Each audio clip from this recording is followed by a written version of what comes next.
সঙ্গীত শিল্পী তাহসান খানের মা ডক্টর জিনাতুন্নেসা তাহমিদা বেগমের গাড়ি চালক। তাহমিদা বেগম যখন পিএসসির চেয়ারম্যান ছিলেন তখন তার ব্যক্তিগত গাড়ির ড্রাইভার ছিলেন সৈয়দ আবেদ আলী। সেই সঙ্গে গুঞ্জন ছড়িয়েছে মা জিনাতুন্নেসা চেয়ারম্যান থাকাকালীন ২৪তম বিসিএসে পররাষ্ট্র ক্যাডারে প্রথম হয়েছিলেন তাহসান, কিন্তু সেই পরীক্ষা বাতিল হয়।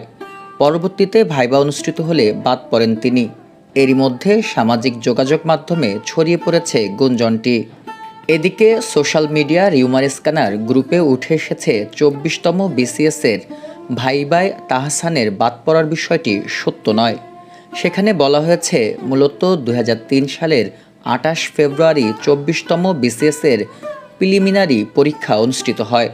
তবে প্রশ্ন ফাঁসের অভিযোগে ৩ মার্চ পরীক্ষাটি বাতিল করে বাংলাদেশ সরকারি কর্ম কমিশন। পরবর্তী সময়ে